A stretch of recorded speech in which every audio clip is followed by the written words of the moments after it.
Before the lightning, before the throne on Olympus, before there was a single god to pray to, there was a gap, and the Greeks gave it a name. We picture the Greek gods as the beginning, Zeus on his mountain, hurling thunder, ruling the world. But the oldest text we have says something stranger. The Olympians were latecomers.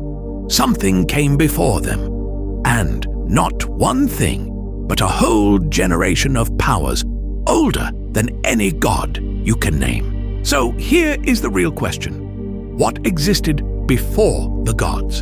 And was there truly one being so ancient that even Zeus, king of everything, was afraid of her?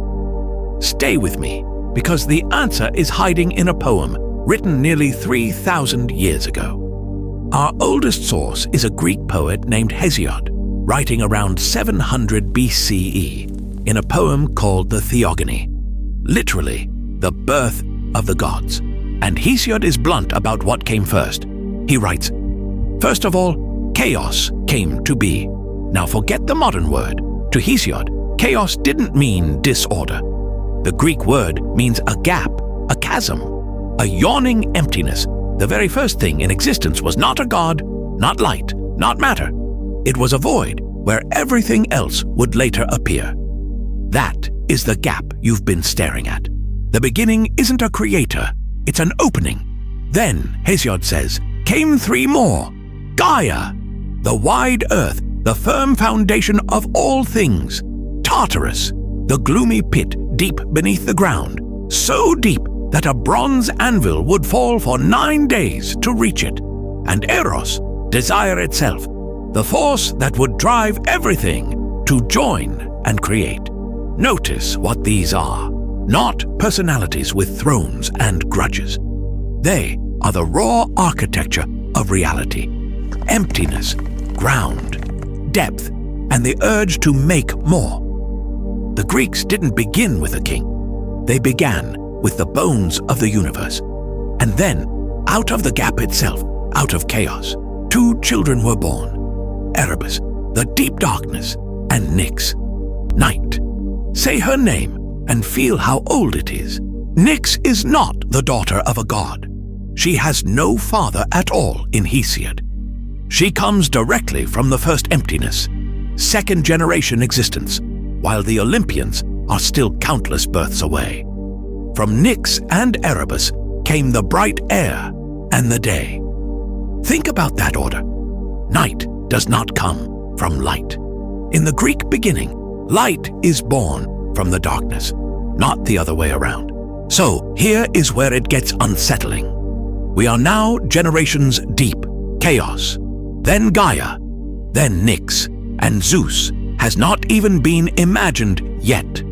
He is the grandson of the grandchildren of the first dark, and there is a moment, later in the myths, where the king of the gods comes face to face with this ancient night, and stops. If these are the honest beginnings the Greeks themselves believed, you should hear the rest the way they told it. Subscribe. Every myth, the honest version. Because what Zeus did when he met Nyx changes how you see him forever. But Hesiod is not the only voice. Centuries later, a mystical tradition called the Orphics told the beginning differently. And this is where the ancients themselves disagree. In some Orphic poems, the first principle is not a gap at all. It's Nyx, night herself, sitting at the very origin of everything, the primal power from whom even the cosmos unfolds. In others, the first being is Phanes, also called Protogonos, the firstborn, a radiant creator who hatches from a silver cosmic egg laid in the dark. The comic poet Aristophanes even joked about it. Black-winged night laying an egg from which love is born. Two traditions, two beginnings. The Greeks never fully agreed, and that disagreement is itself the truth of how myth actually worked. So let's separate what's real from what got added. In the oldest Greek source, Hesiod, the answer is clear. The very first thing was chaos, the gap, followed by Gaia, Tartarus, and Eros, and then night and darkness out of the gap. The Olympian gods come many generations later. That is the original Greek picture. The Orphics, writing as mystics, promoted Nyx or Phanes to the absolute first place, a genuine ancient alternative, not a modern invention. What is a later distortion is the idea, popular today, that chaos meant a swirling mess of disorder.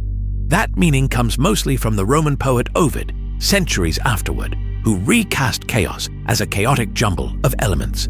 The Greek original was quieter and stranger, not a mess, a void, an opening where the universe could begin.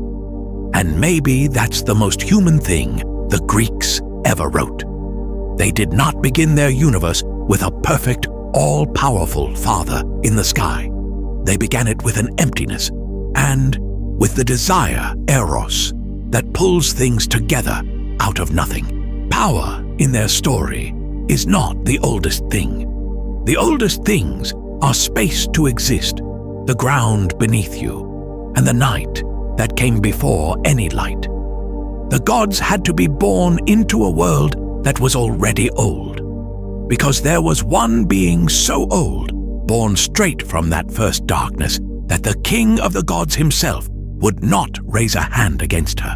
Hesiod says it plainly. Zeus held back from doing anything to displease swift night. Next time, we follow that single line all the way down, who Nyx really was, what she gave birth to, and why the most powerful god in the universe was afraid of the dark. Subscribe. Every myth, the honest version.